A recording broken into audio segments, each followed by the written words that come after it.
Hey, everybody.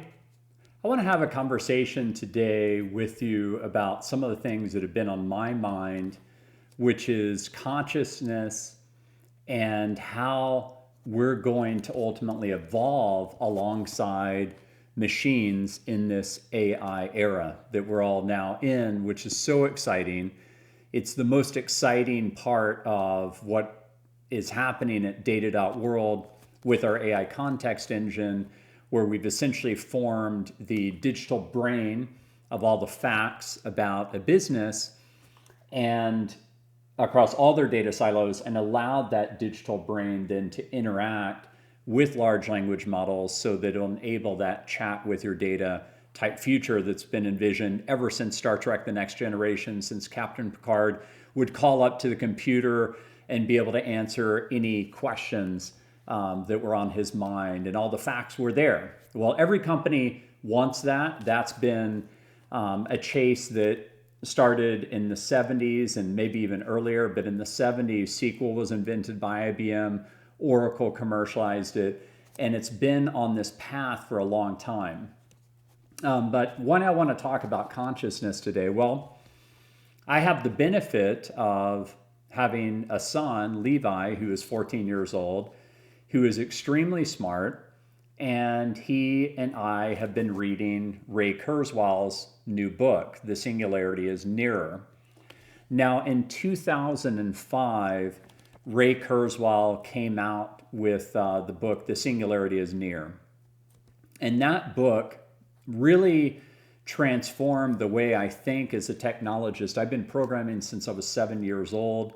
Levi has been programming since he was 4 years old. He's 14 now, and he's hyper accelerated with AI and really thinking about where the future is going. He's an AI native. But I have been programming since I was 7. That was 1979. I'm 52 years old. And when that book came out in 2005, I devoured it. And it ultimately made me think a lot about the exponential curve that we were living in, that we are living in, and where that would go. And Ray Kurzweil, in the wake of large language models and the invention of ChatGPT, which came out November 30th of 2022 and really popularized the notion of AI all over the world, and has now led to the biggest ever investment in AI in human history. I don't think I've ever seen anything get this amount of funding in tech in the world. One thing that would approach it would be how much funding the vaccines got during COVID, because we're all trying to get out of lockdown and ultimately do so in a way where we all felt safe. And so here we are with this book now updated. And this is an all new book, and it's really, really, really good.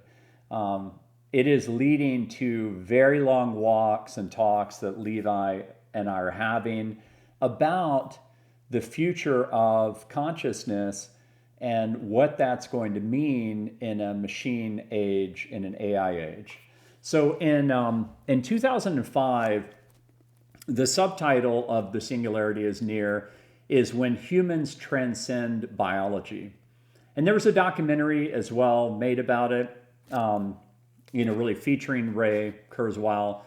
And it made you think a lot about this period of the singularity. Now, what does the singularity mean in his definition? It's a mathematical term, which means an undefined period.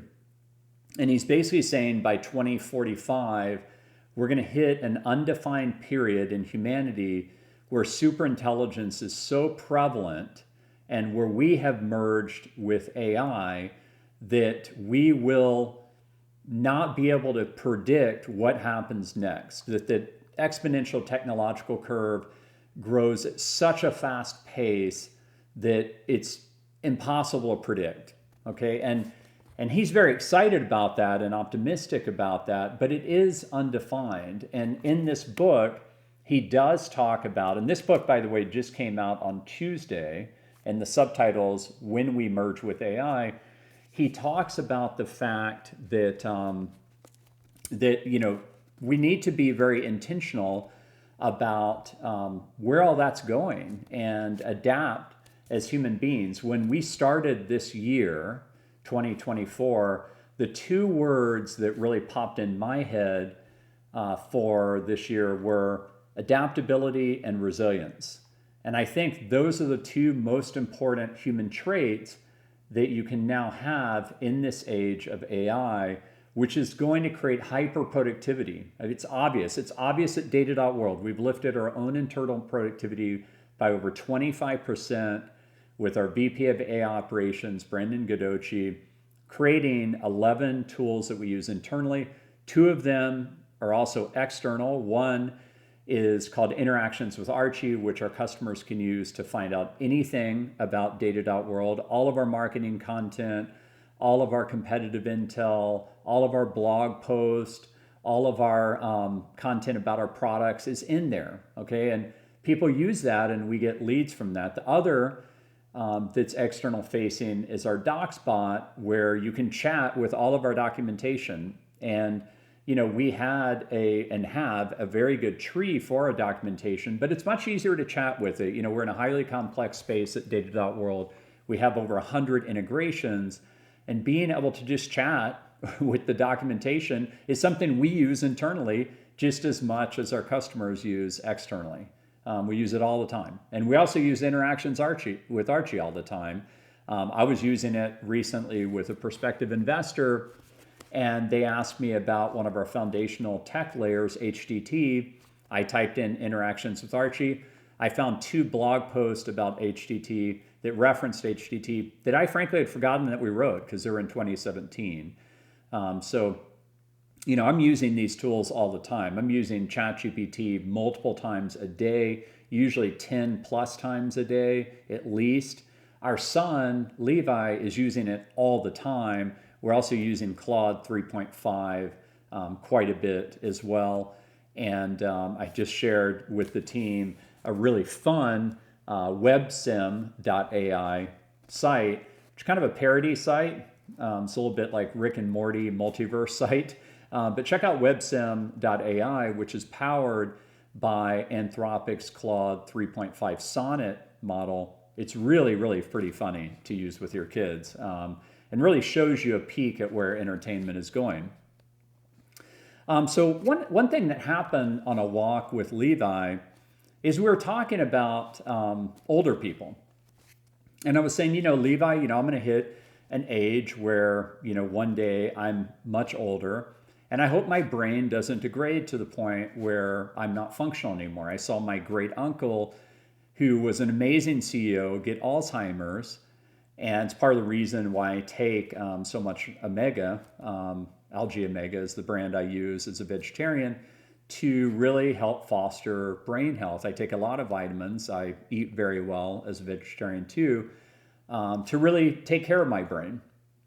But I saw my great uncle pass away from Alzheimer's, and it was very, very sad because he had such a great mind, and I saw it degrade.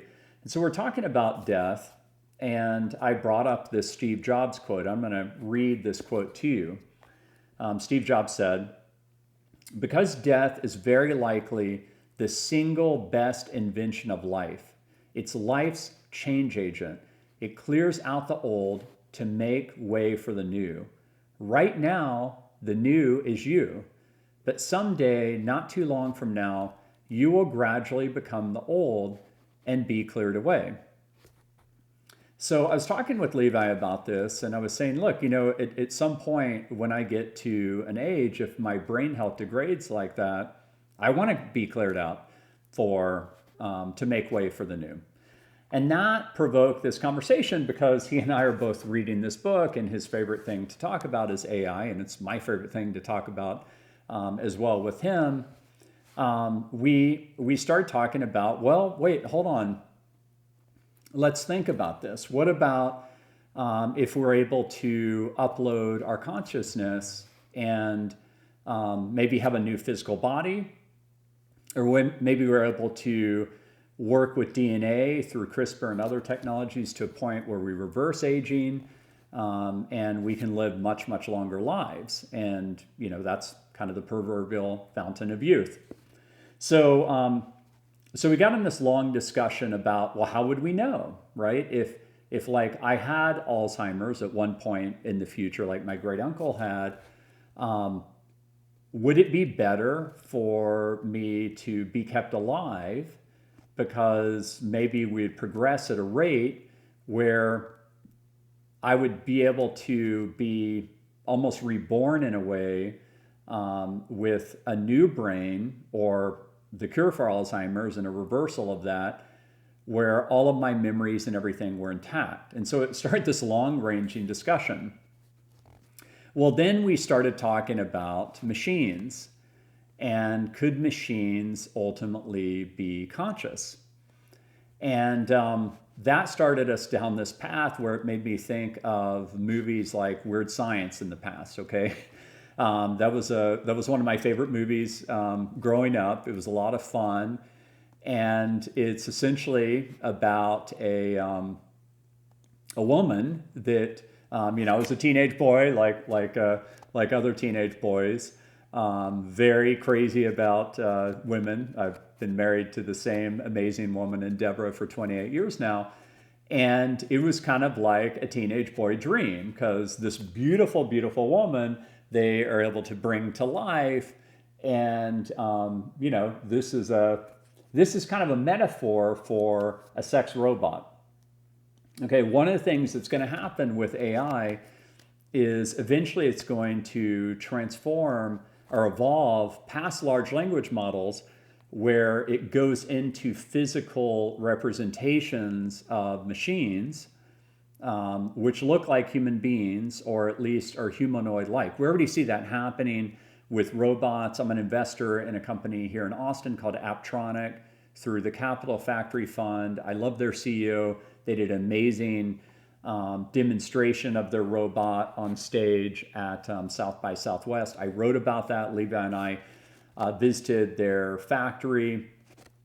And it's very hard actually to design a robot in a way where it is non-threatening to human beings.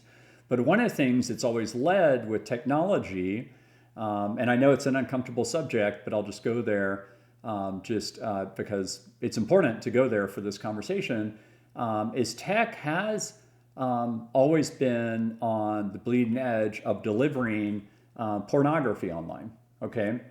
And you can think whatever you want about pornography, but it is a factor, and it has been marketed online in a way where it creates a ubiquitousness to accessing it that's very different than when I was growing up as a kid, and we would, get a Playboy magazine and kind of like smuggle that, under our bed. Now, there's a lot of teenagers who can just look at it online very easily. And that's kind of a problem, but it is a factor. And so it's kind of inevitable in my mind, and this was explored in the movie AI by Steven Spielberg, that sex robots are going to be a factor in our lifetime, maybe in 10 years, and maybe even sooner.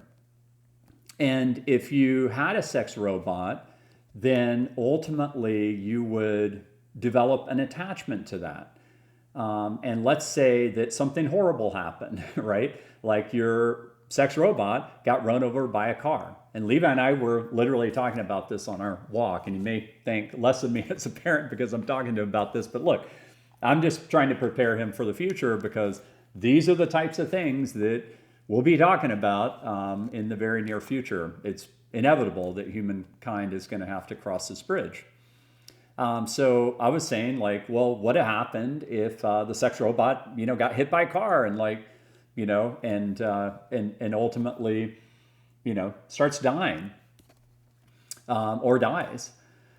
And we were talking about, well, would you treat that at that point as a conscious being? Because obviously you would have an affinity towards a sex robot.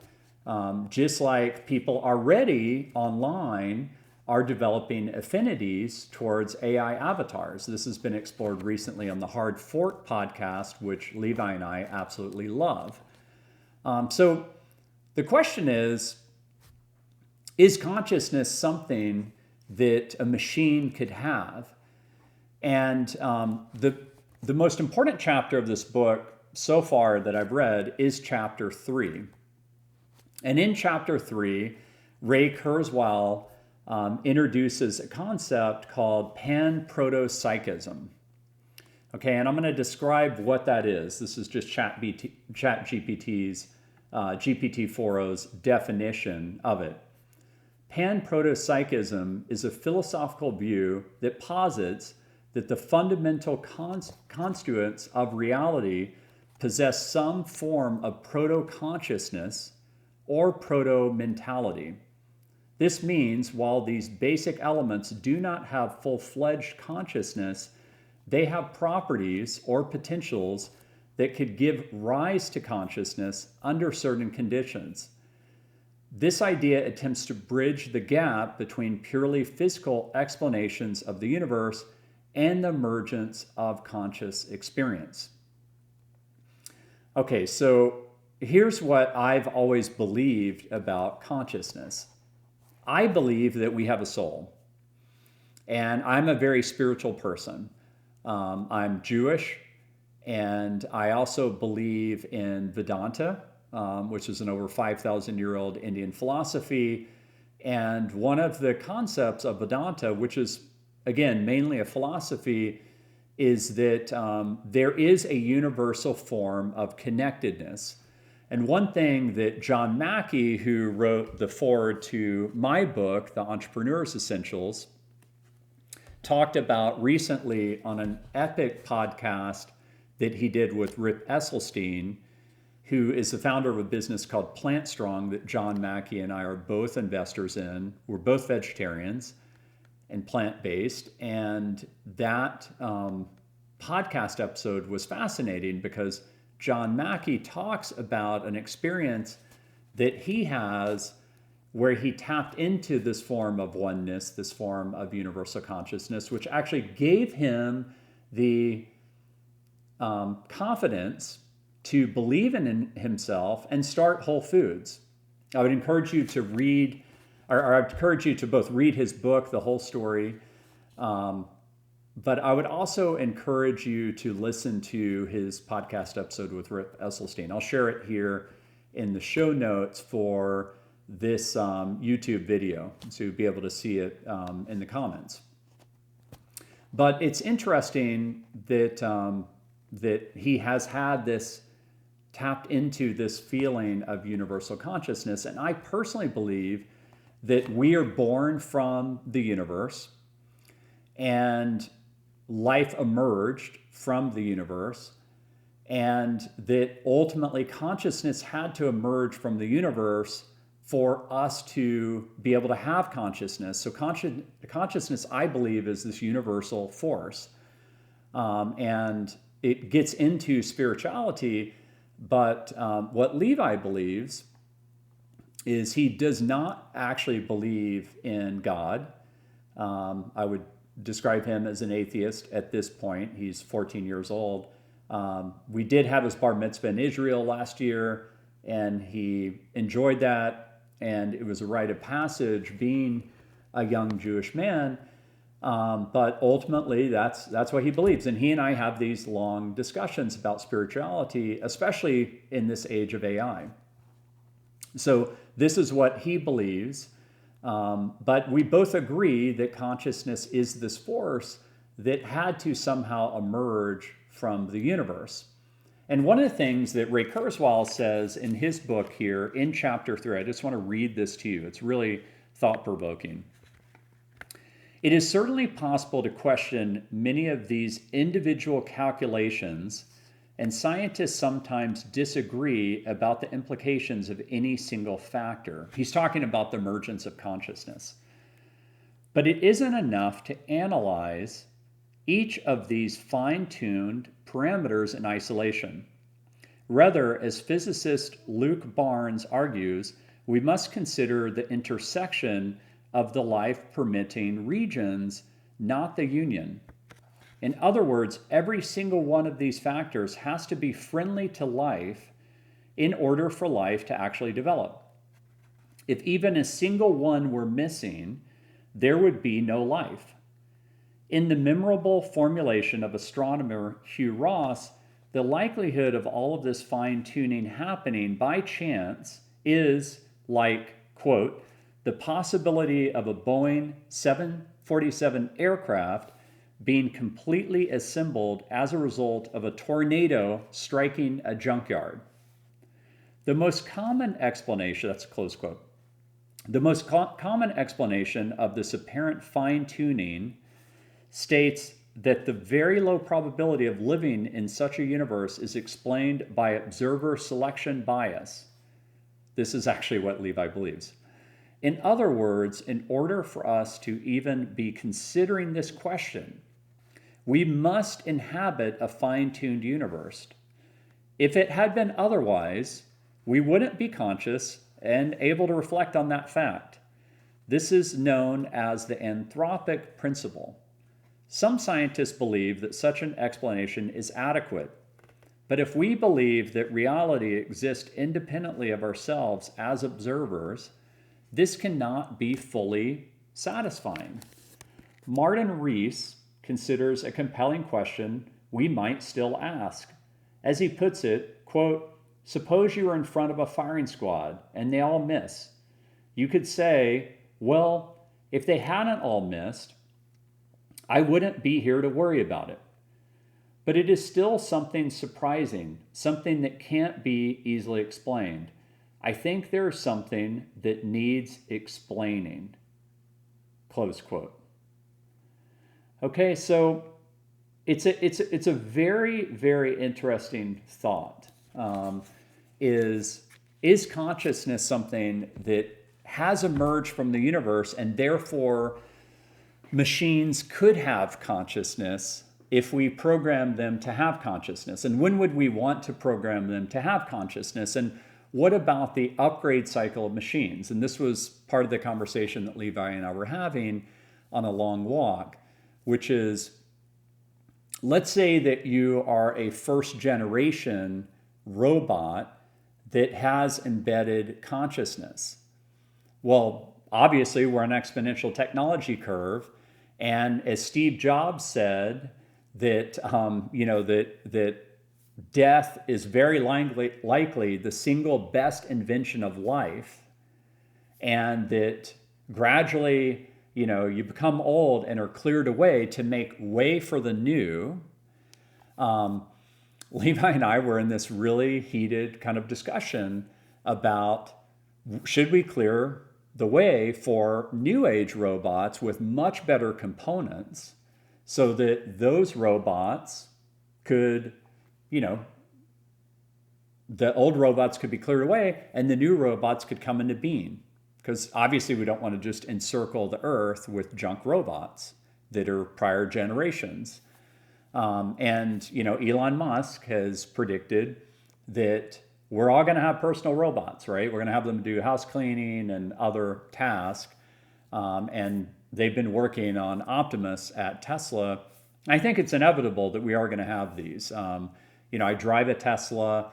The auto driving capability has gotten way, way better with full self-driving 12 to a point where you can now clearly see the future that we're going to be able to solve, completely automated driving.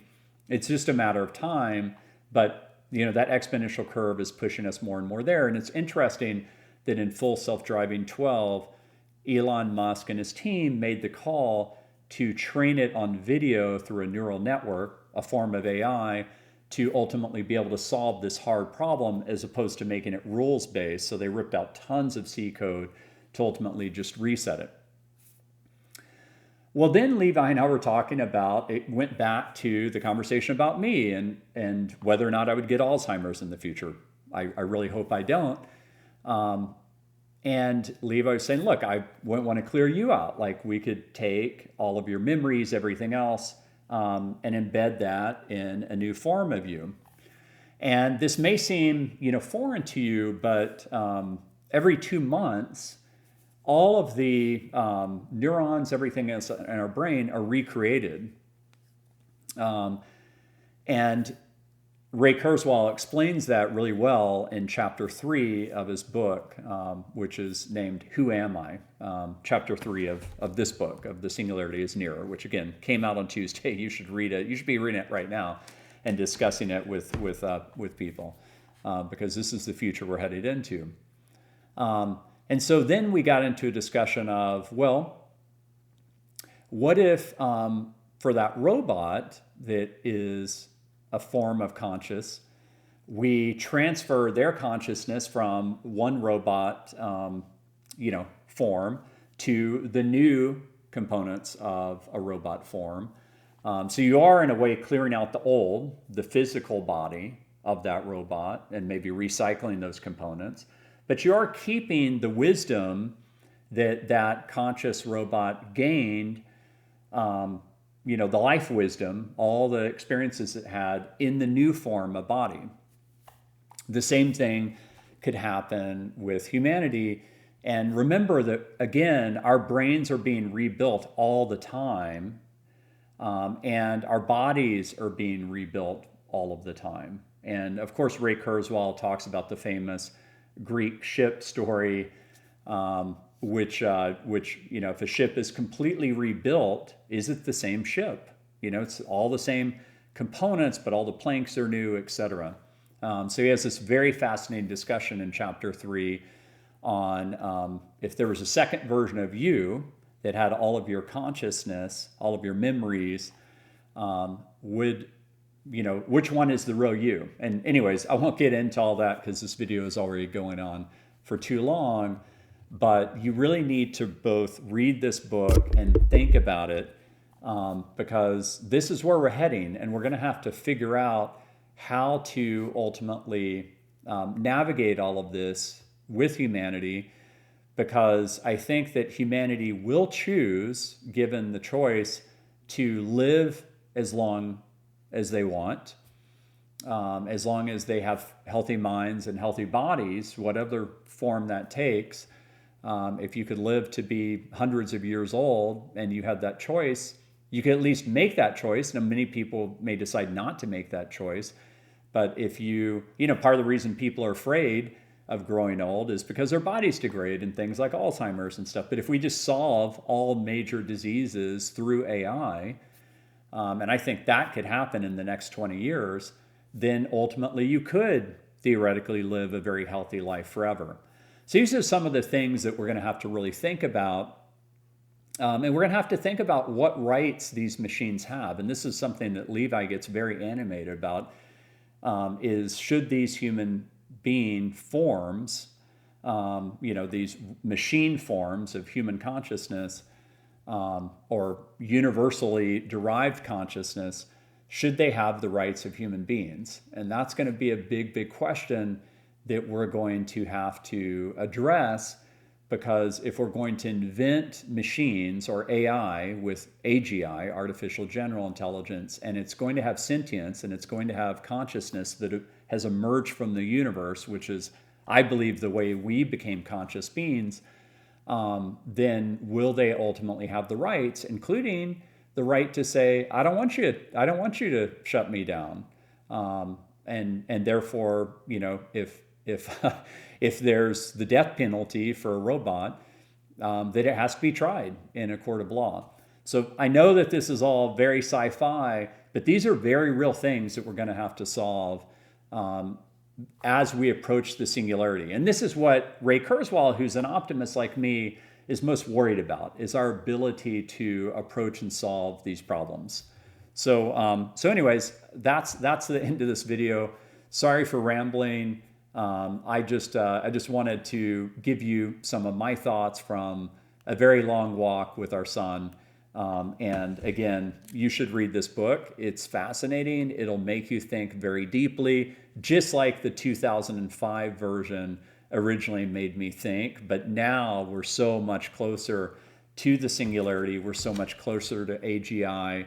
The current consensus is that we'll invent AGI by 2026, 2027. Ray Kurzweil is sticking to his guns that with his original prediction that we'll invent it by 2029. I mean, it's 2024. we're talking about potentially this decade that we're in, which is really fascinating to think about. And hopefully this gave you a lot to chew on, and you put up with my rambling here. I appreciate you. Thanks for tuning in. Bye-bye.